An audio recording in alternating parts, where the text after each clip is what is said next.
Ce matin, on fait une pause dans notre série sur le livre d'Exode pour revenir sur la thématique de l'année. On s'est donné une thématique pour l'année, c'est connecter pour grandir. Et comme on a notre réunion annuelle, on s'est dit on prend une pause, on revient sur ce thème-là, on veut l'explorer davantage. C'est quoi connecter pour grandir? Bien, si je veux grandir dans ma foi, j'ai besoin de deux types de connexions, deux types de relations. J'ai besoin de connecter constamment à Christ, constamment avec Dieu, être près de lui, m'investir dans ma relation avec lui. Et j'ai besoin de connecter avec l'Église. J'ai besoin d'expérimenter dans l'Église des relations significatives qui m'aident à grandir. J'ai besoin de gens avec qui je peux aller me confier. Ce matin, j'étais encore en train de prier, puis je pensais à tellement de personnes qui ont expérimenté l'Église en ligne pendant la COVID et qui se disent bah, « écoute, moi, ça me convient comme version de l'Église. » C'est pas l'Église, ça. C'est pas du tout l'Église. C'est un petit peu comme si tu me disais, moi, j'aime les arts martiaux, fait que je joue à Mortal Kombat, puis écoute, je serais prêt à attaquer n'importe qui. Yeah, sure. Sure, lâche ton jeu vidéo, va-t'en dans la réalité. Ou tu sais, tu fais juste pratiquer le golf, juste au jeu vidéo. Puis là, tu dis, écoute, je suis prêt, je m'en vais gagner un super match, ça va être incroyable. Hero Guitar, Guitar Hero. Tu es un pro, puis tu vas être dans louange la semaine prochaine. Non, tu sais, non. Ça ne marche pas comme ça. Bien, l'Église en ligne, c'est autant l'Église que ça, mais pas plus que ça. Dans le sens que je peux apprendre des petits principes sur le golf en jouant sur mon jeu vidéo. Ça peut aller jusqu'à un certain point. Je peux apprendre quelques principes sur les arts martiaux en regardant des jeux vidéo ou en jouant à des jeux vidéo, mais non, tant que tu ne l'as pas vécu, tant que tu ne l'as pas expérimenté, tu n'es pas rendu. Et l'Église en ligne, si tu n'as pas des connexions dans une Église locale, j'oserais même aller plus loin que ça. Si tu viens à l'Église le dimanche, puis tu es dans cette triste situation où tu dis, écoute, ça va le dimanche, j'apprécie ça, mais je n'ai pas des relations significatives dans mon Église. Je considère que c'est mon Église locale, mais ça va le dimanche. À part de ça, il n'y a pas vraiment de connexion personnelle qui serve à m'édifier. Bien, notre prière, c'est que cette année, Dieu t'accorde cette grâce-là. Qu'à la fin de l'année 2022, tu sois capable d'identifier des personnes, des frères et sœurs dans l'Église avec qui tu as vraiment des connexions. Que ce soit dans un groupe connexion, que ce soit en servant un ministère, que ce soit simplement quelqu'un que tu as rencontré ici, vous êtes liés d'amitié, vous allez prendre des cafés ensemble, vous allez marcher ensemble, vous jaser ensemble, peu importe le contexte ou la forme, des relations significatives qui servent à s'encourager, où je peux partager mes combats, partager mes difficultés, être sensible, être à l'écoute. Le Seigneur Jésus nous a donné la plus belle illustration pour nous présenter l'Église lorsqu'il nous a dit que l'Église était comme une vigne. Puis il a dit, moi je suis le cep, je suis le tronc, puis vous, vous êtes les branches, les sarments. Et Christ était en train d'illustrer par ça le fait qu'on ne peut pas grandir si on n'est pas en communion avec lui. Si on ne demeure pas attaché à lui, si je ne cherche pas cette connexion-là, constante avec lui, je ne pourrai pas porter du fruit. Je vais aller un petit peu plus loin encore en disant, c'est intéressant que dans cette vigne-là, toutes les branches sont connectées aussi ensemble, d'une manière ou d'une autre. Et donc, on a besoin aussi de cette vie-là. On a besoin d'être connecté à Christ, d'où origine toute notre vie spirituelle. Et on a besoin d'être interconnectés les uns aux autres si on veut grandir en lui. Lorsqu'on a lancé le thème de cette année, le 23 février, on était dans la lettre aux Hébreux, puis on a regardé ensemble Hébreux 10, 19 à 25. Il y a beaucoup à voir dans ce passage-là. Et ce matin, on retourne dans le même passage pour s'arrêter seulement sur le verset 24. Puis on va essayer d'aller un petit peu plus loin. Donc, le contexte d'Hébreux 10, 19 à 25, c'est cette idée qu'on a un libre accès à Dieu. À cause de ce que Jésus-Christ a fait en mourant sur la croix, il meurt sur la croix pour nos péchés. Si je place ma foi en lui, mes péchés sont pardonnés. J'ai un libre accès à Dieu tous les jours, à chaque instant, à chaque minute. Je peux m'adresser à lui. Je sais qu'il m'accueille à cause de l'œuvre de Christ en ma faveur. Christ a payé pour mes péchés et donc je peux m'approcher de Dieu en vertu de ce que Jésus a fait, pas en vertu de mes performances. Ah, je suis poche comme chrétien. Super, tu viens de te qualifier pour t'approcher de Dieu. Tu reconnais que tu n'es pas à la hauteur. Parfait. C'est Christ qui est parfait. Toi, tu ne l'es pas. Tu peux t'approcher de lui. Mais ce passage-là ne nous parle pas simplement de notre accès à Dieu. Ce passage-là nous dit aussi, n'abandonnons pas notre assemblée comme c'est la coutume de quelques-uns. Et il y a ce verset merveilleux qui dit, veillons les uns sur les autres pour s'exciter à l'amour et aux bonnes œuvres. Puis on va aller explorer ce verset-là ensemble ce matin. Allons dans un mot de prière, puis on va écouter la lecture de la parole de Dieu.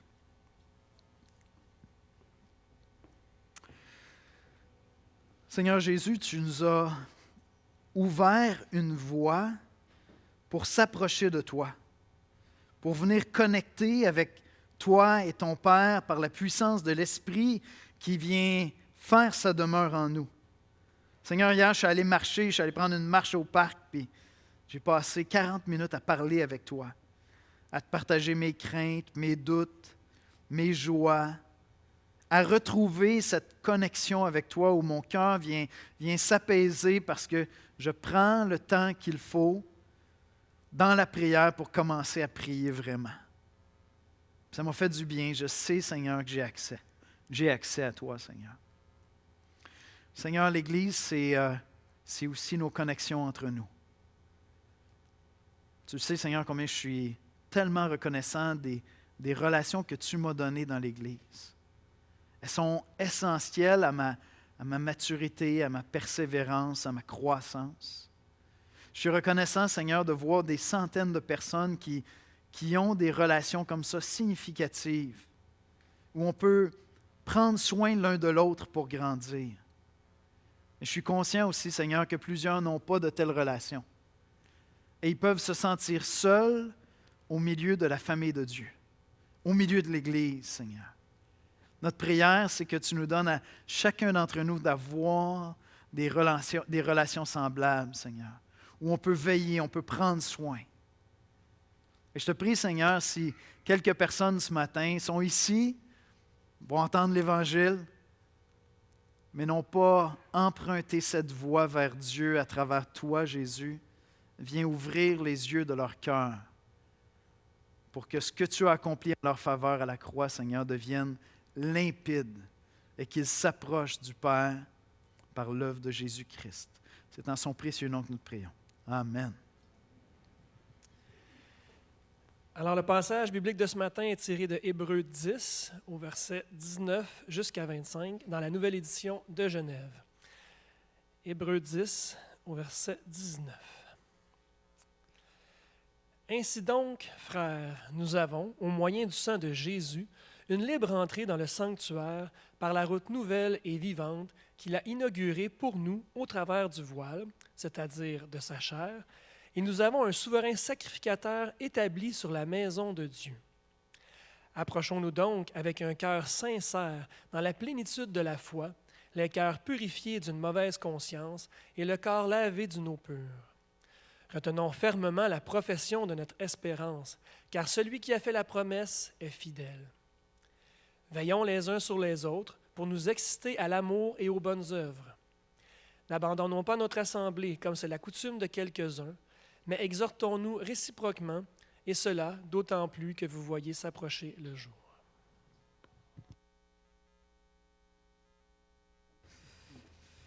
Merci.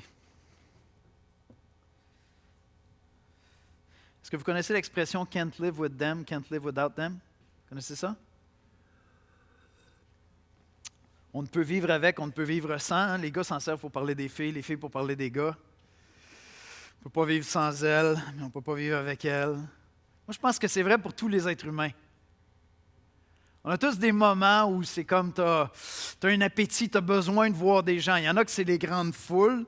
Ceux qui sont très, très, très people, très extravertis, ils ont besoin de retrouver la foule, ça leur fait du bien. Il y en a d'autres qui sont un petit peu plus solitaires, un peu plus réservés. Un petit café, juste aller prendre une marche, mais on a besoin de ces connexions-là. Puis là, il y a des moments où c'est comme, OK, j'en peux plus des êtres humains. Tout serait parfait s'il n'y avait pas d'êtres humains, tu sais. Puis là, tu veux juste aller dans ton coin seul. Les Écritures nous disent qu'on ne peut pas grandir dans notre foi sans avoir ces relations les uns avec les autres où on porte attention l'un à l'autre. On est attentif l'un à l'autre. On cherche ce regard qu'on va déposer où je vais écouter, je vais vouloir connecter, je vais vouloir prendre soin de la personne. Puis dans le passage de ce matin, le verset dit « Veillons les uns sur les autres pour nous exciter à l'amour et aux bonnes œuvres. » Voici comment je résumerai l'exposé de ce matin. Dieu nous a donné la plus grande motivation à aimer et à faire du bien autour de nous dans l'Évangile. C'est à nous, à présent, à connecter ensemble pour se motiver les uns des autres. C'est comme si on a tout, mais si on ne connecte pas ensemble, on n'arrivera pas à puiser dans la puissance de l'Évangile. À cause de l'Évangile, cherchons comment nous motiver les uns les autres au bien. Je vous rappelle le passage, versets 19 à 22. « Ainsi donc, frères, nous avons au moyen du sang de Jésus une libre entrée dans le sanctuaire par la route nouvelle et vivante qu'il a inaugurée pour nous à travers du voile, c'est-à-dire de sa chair, le sacrifice de Christ sur la croix. » C'est ça qu'on va célébrer tantôt avec le repas du Seigneur. « Et nous avons un souverain sacrificateur établi sur la maison de Dieu, Jésus-Christ. Approchons-nous donc avec un cœur sincère, dans la plénitude de la foi, les cœurs purifiés d'une mauvaise conscience et le corps lavé d'une eau pure. » Si tout ça c'est mêlant, allez écouter le message du 23 février, d'accord? On est tous appelés à s'approcher de Dieu. Alors, je tiens à te dire ceci au début du message.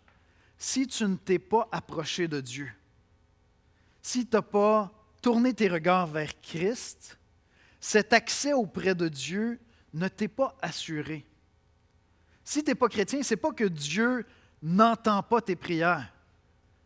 Ce n'est pas que Dieu ne répond pas à tes prières. Mais tu n'as aucune assurance. Parce que notre assurance se trouve dans ce que Jésus-Christ a fait.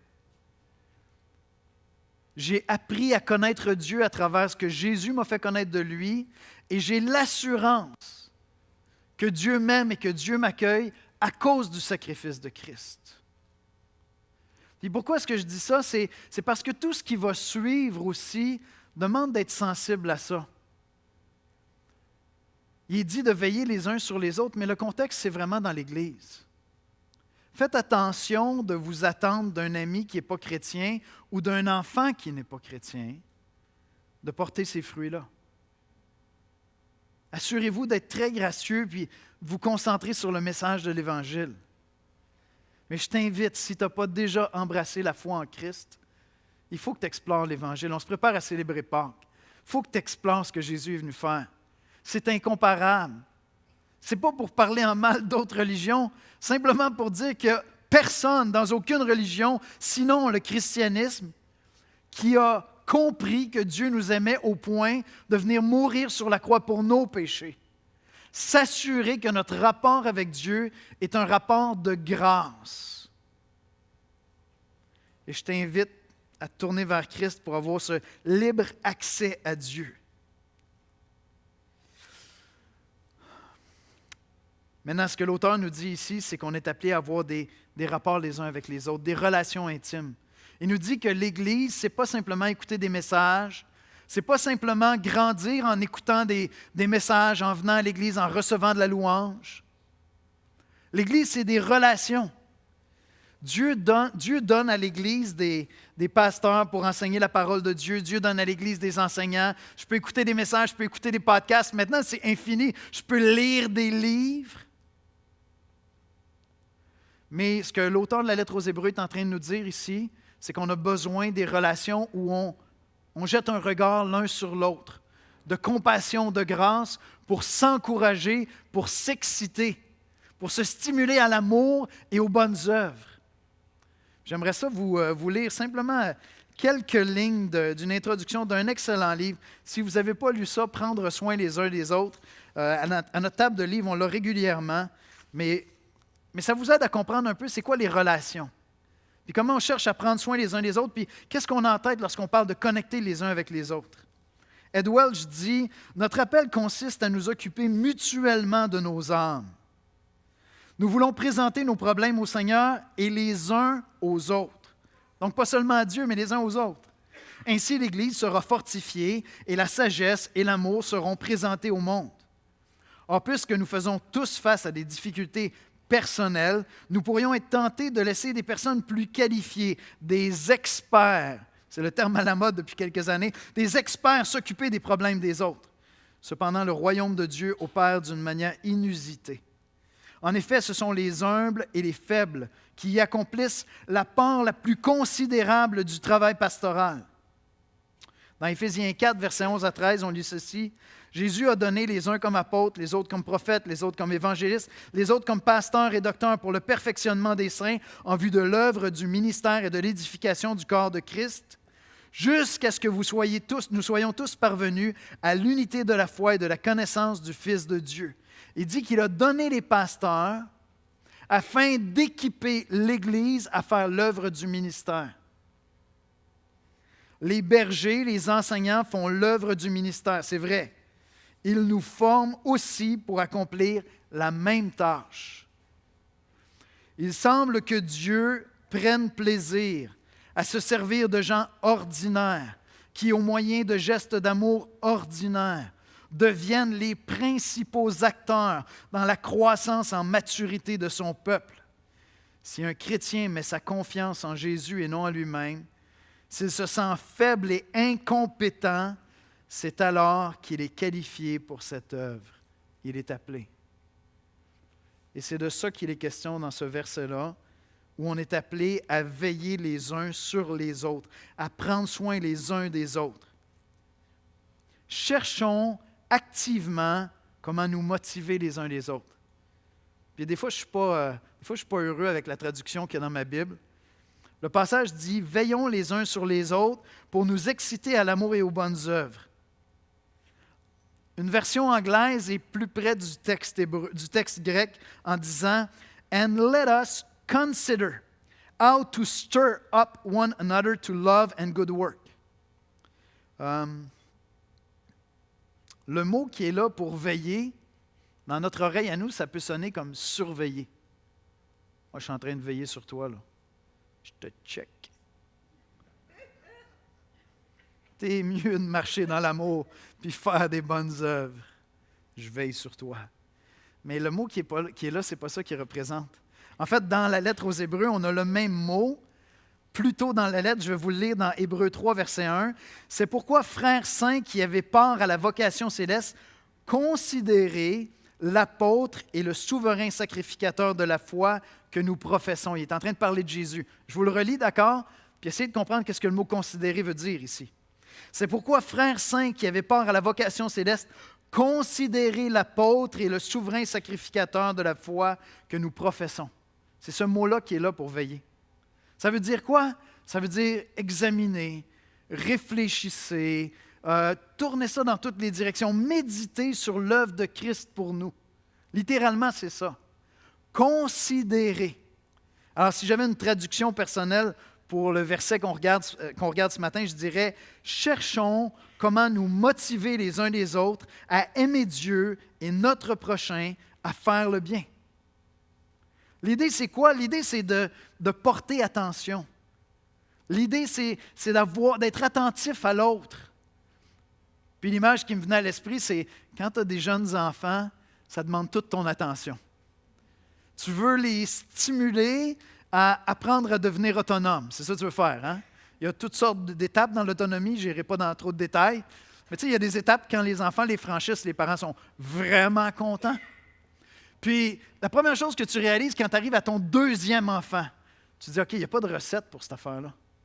C'est comme, j'ai fait ça avec le premier, on y est arrivé, ça a pris des semaines, mais ça a marché. Il dort la nuit, il va aux toilettes, puis il mange tout seul. Ouf! On est bon pour une couple d'années. Après ça, c'est l'adolescence. Mais tu sais, entre les deux, c'est correct. Là, le deuxième enfant arrive. Là, la recette ne marche plus. Là, tu réalises que chaque être humain, on est vraiment différent. Puis si je veux voir la même maturité, je veux que le même fruit se produise chez mon deuxième, mon troisième, mon quatrième enfant, la recette se ressemble, mais ce n'est pas la même. Et je vais devoir considérer, je vais devoir observer, je vais devoir l'étudier, je vais devoir le regarder, je vais devoir l'écouter, voir qu'est-ce qui marche avec lui, qu'est-ce qui ne fonctionne pas avec lui. Puis Puis c'est ça qu'il y a dans le passage ici. Quand il dit « veillons les uns sur les autres », il est en train de dire « considérons, regardons ».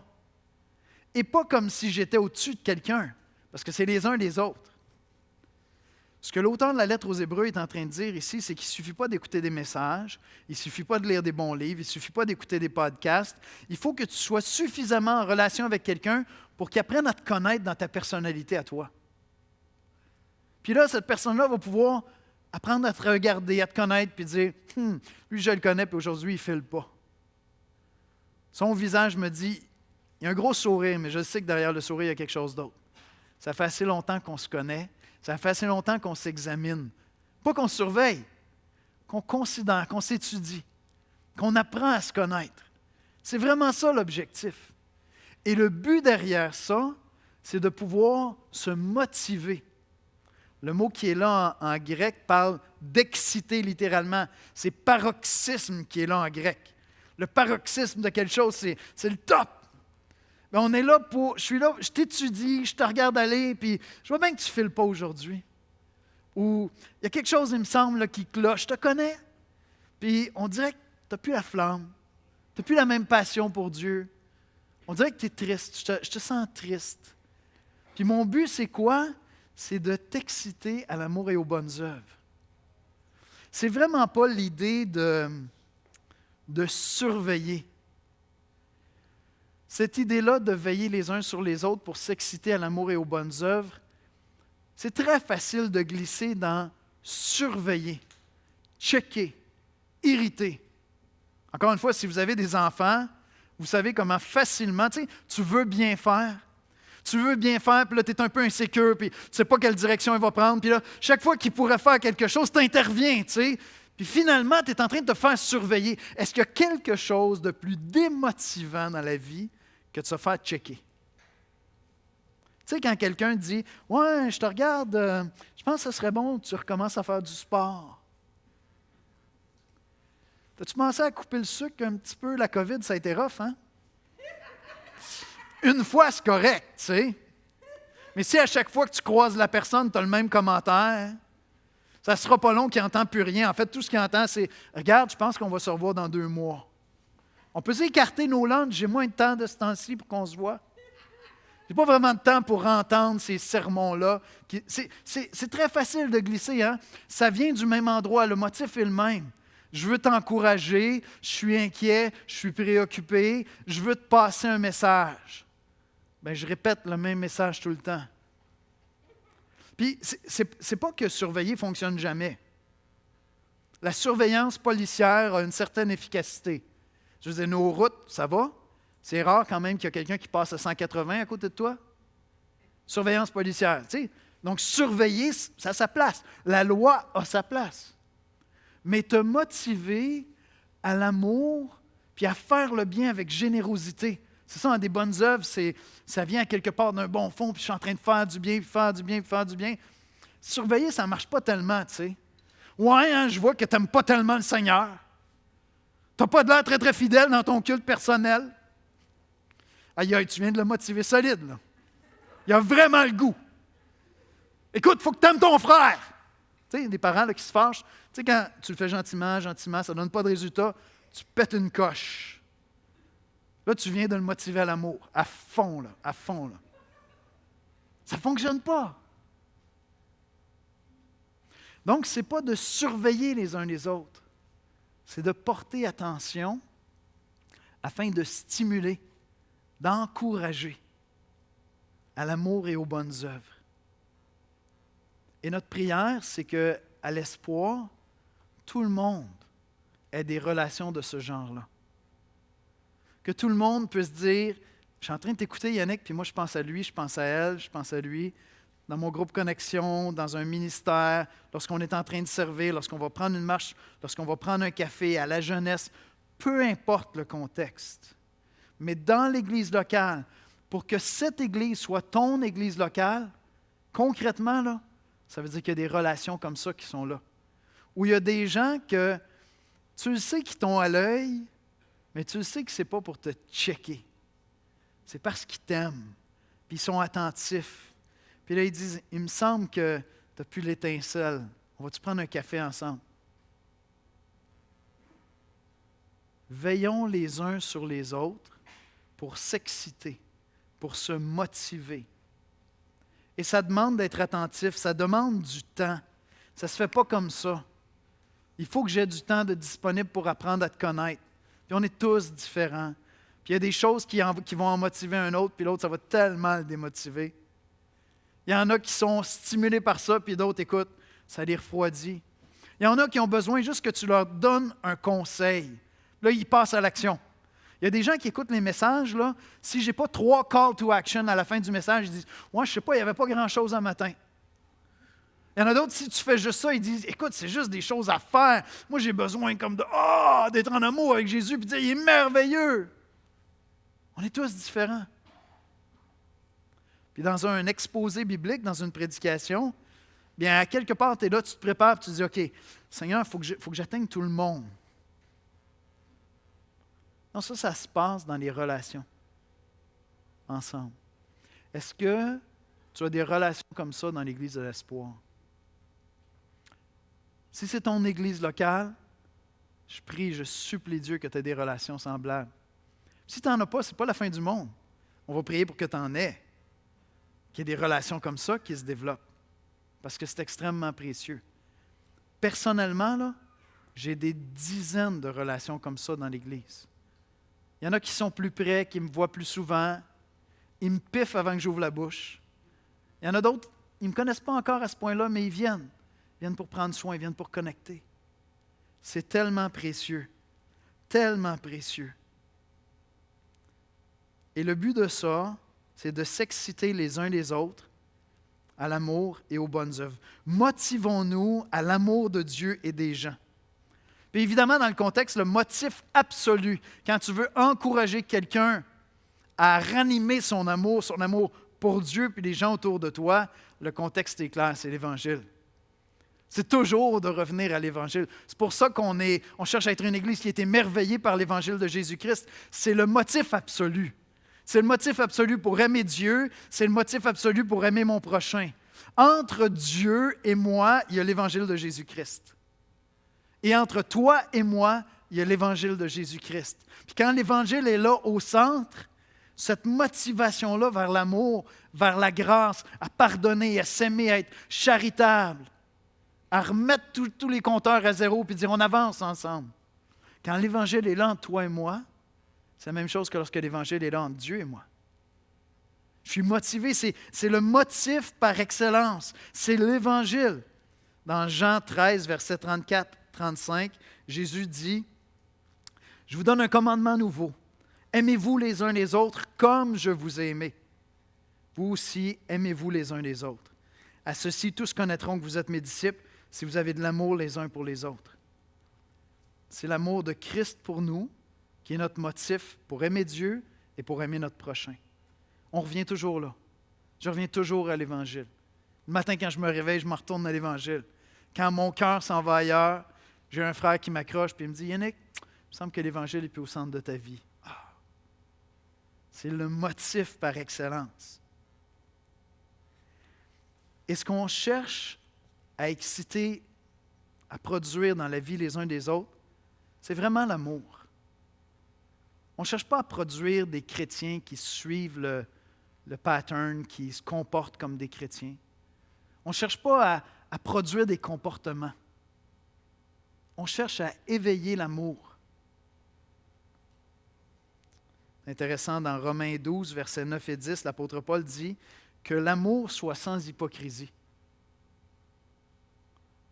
C'est tellement facile pour nous de juste comme mettre un masque puis suivre nos routines, puis on a l'impression que c'est moins de travail, c'est plus reposant. Mais ce n'est pas ça qu'on veut. On ne cherche pas à produire des gens qui ont de l'air des chrétiens. On ne cherche même pas à produire des gens qui se comportent comme des chrétiens, mais qui ont perdu leur premier amour. Non, on cherche à exciter dans la vie les uns des autres un véritable amour. Et ça demande de la délicatesse, ça. Là. Ça ne se fait pas avec une tape en arrière de la tête. Comment est-ce qu'on fait Parce que le verset ne dit pas grand-chose. Hein? Le verset dit « Veillons les uns sur les autres pour s'exciter à l'amour et aux bonnes œuvres. » Mais encore, comment on fait ça? Considérons-nous les uns les autres, soyons attentifs, regarde comment il va, comment est-ce qu'elle va, tout ça, puis pour vous exciter à l'amour et aux bonnes œuvres. Bien, je vous dirais, tu prends ce verset-là, puis après ça, tu vas puiser dans toute la Bible. Parce que toute la Bible t'apprend à faire ces choses-là. Alors, juste pour être concret ce matin, pour être pratique, comment est-ce que je peux t'encourager, te motiver à l'amour? Comment tu peux le faire avec moi? Comment on peut le faire entre nous? Bien, en aimant. En aimant. Quand je suis devenu chrétien, moi, les relations entre les gars, c'était c'était très simple, c'était très carré, puis c'était très froid. Puis là, j'arrive dans l'église, puis là, les gars sont là, puis ils se font des accolades. Je suis tombé dans le clan gagné. Écoute, c'est quelque chose, tu sais. Mais là, sais-tu quoi? Au début, c'était comme, voyons, lâche-moi. C'est vrai, je vous dis, c'était ça ma réaction. Puis là, après ça, c'est, hey, sais-tu, c'est agréable, cette affaire-là. Donc, on m'a appris à être affectueux, à aimer en m'aimant, en exprimant de l'amour envers moi. Quand on vient à l'Évangile, on vient de toutes sortes de backgrounds, de toutes sortes d'arrière-plans, hein, puis on n'a peut-être pas appris ça. Peut-être tu l'as appris, mais peut-être tu ne l'as pas appris. Comment est-ce qu'on motive à l'amour? C'est en aimant puis en exprimant de l'amour. Et si tu trouves que quelqu'un que tu aimes dans l'Église ne va pas bien, tu sens que son amour pour Dieu s'est refroidi, la première chose que tu dois faire, c'est vraiment t'appliquer à l'aimer et à lui dire que tu l'aimes. C'est ça que tu dois faire. Avant de dire n'importe quoi d'autre, avant de dire « Écoute, ça n'a pas de l'air d'aller avec le Seigneur de ce temps-là. Hein? » C'est-tu clair qu'il sait que tu l'aimes avant que tu dises ça? Autrement, tais-toi puis prie, là. Tu as besoin de trouver comment tu vas y exprimer ça. Concrètement, en aimant, en exprimant de l'amour. Une autre manière d'éveiller, de ranimer l'amour pour Dieu et pour le prochain, c'est de souligner dans la vie de l'autre des évidences de la grâce de Dieu. Voici ce que je vois que Dieu est en train de faire à travers toi actuellement. Écoute, si personne ne le fait avec toi, fais-le avec quelqu'un, puis tu vas voir le résultat. C'est incroyablement encourageant. C'est tellement plus encourageant que « Hey, t'es vraiment hot, t'es en train de grandir. » C'est correct, ça, mais c'est moi. Et quand quelqu'un vient me dire « Yannick, dans tel domaine dans ta vie, c'était dur pour moi avant de voir en quoi tu ressemblais à Christ, puis tu as tellement changé. Tu as tellement changé dans ce domaine-là. » Souligner les évidences de la grâce dans la vie des autres. Je vous dis, ça stimule une reconnaissance, un amour envers Dieu. En écoutant, en écoutant, en écoutant. Comment tu fais pour ranimer l'amour dans la vie de quelqu'un? En écoutant. Si tu parles avec quelqu'un, la personne est remplie d'amertume, là, parle de son collègue de travail, il est en joie le vert, il est fâché, puis il est rempli d'amertume. Écoute-le. Écoute-le. Écoute-le. L'expression de la colère et l'amertume ne survit pas éternellement à une oreille qui écoute. Je vous le dis, ça se guérit presque tout seul. Fais juste écouter. Fais juste écouter. Puis dire, écoute, je prie pour toi, je sais que ce n'est pas facile. Puis continue à écouter. Puis continue à écouter. Va pas lui dire, ouais, tu as de l'air vraiment amer, hein? Écoute, il y en a qui en ont eu des pires. Tu n'es pas en Ukraine? Wow! Fais juste écouter. Devant quelqu'un qui n'est plus dans l'amour, mais qui est dans l'amertume, quelles que soient les circonstances. Fais juste l'écouter. Tu sais, dans le fond, c'est ça la faute des amis de job, hein? Tout allait bien jusqu'à temps qu'ils parlent. C'était les meilleurs amis du monde tant qu'ils n'ont pas ouvert la bouche. Ils ont juste parlé trop tôt. Trop tôt. Puis là, à un moment donné, quand tu écoutes assez longtemps, la voix descend, puis là, la personne, si c'est un enfant de Dieu, elle commence à se prêcher un sermon elle-même. Ouais, je sais que ce n'est pas ça que le Seigneur veut faire en moi. Tu sais. Je sais qu'il veut m'amener ailleurs. Tu sais. Yes! Continue à écouter. Fais juste l'encourager. Le Saint-Esprit habite en lui. en aimant, en exprimant de l'amour, en soulignant et en manifestant les évidences de la grâce dans la vie de la personne, en écoutant constamment, en se rappelant l'Évangile les uns aux autres. Eugene Peterson, un excellent pasteur, disait souvent pour régler les conflits, tout ce qu'il faut faire, c'est qu'il faut ramener l'Évangile dans la conversation. Il faut juste ramener l'Évangile là. Juste, veux-tu, on va se rappeler l'Évangile. Je sais que tu souffres, je ne vais pas te faire un sermon. Veux-tu, on va se rappeler ensemble l'Évangile. Ce que Christ a fait pour nous. Puis des fois, c'est en invitant quelqu'un à servir avec toi, dans des œuvres de compassion. La personne a perdu son feu pour Christ, a perdu son amour pour son prochain. Des fois, il faut arrêter aussi de parler, puis juste passer à l'action, puis dire, viendrais-tu m'aider, je suis impliqué à tel endroit, je vais aller aider telle personne. Puis là, son cœur se ranime en aidant des gens dans le besoin. Mais on doit être là à veiller les uns sur les autres, à considérer comment on peut se motiver à l'amour et comment on peut se motiver aux bonnes œuvres, à des œuvres bonnes.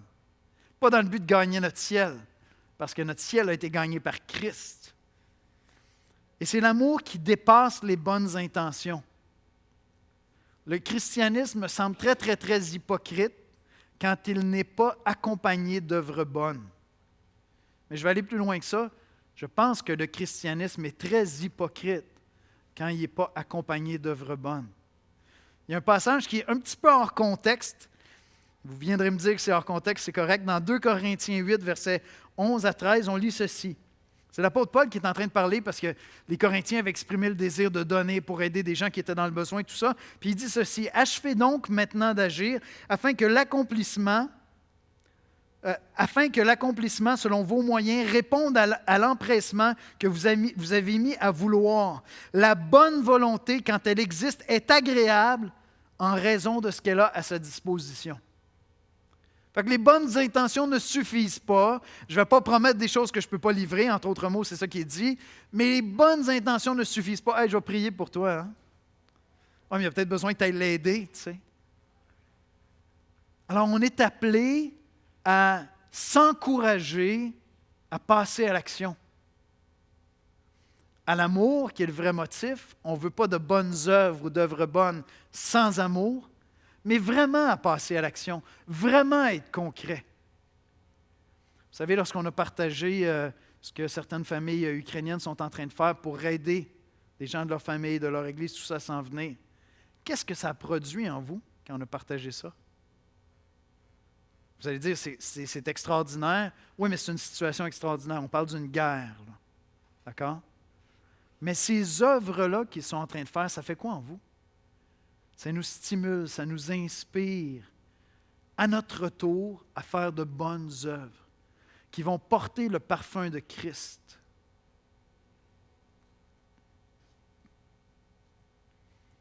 C'est Jésus qui dit dans Matthieu 5, verset 16, que votre lumière luise ainsi devant les hommes, afin qu'ils voient vos bonnes œuvres. On est appelé à s'encourager à ne pas avoir une religion avec Dieu qui se résumerait à une relation avec Dieu, mais qui ne se traduit jamais en action. Qui est fausse, qui n'est pas vrai.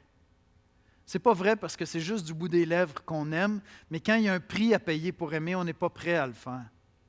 Et comment est-ce qu'on s'encourage les uns les autres à grandir? Comment est-ce qu'on se stimule? En partageant des histoires.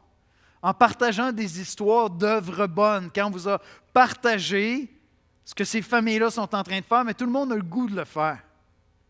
Puis quand je partage ça avec d'autres pasteurs, ils me disent « Écoute, il faut que je partage ça avec mon Église. » Donc, juste en partageant des œuvres que d'autres sont en train de faire, puis en les racontant. Puis lorsqu'on fait ça, on est en train de s'encourager à passer à l'action, à aider, en donnant l'exemple.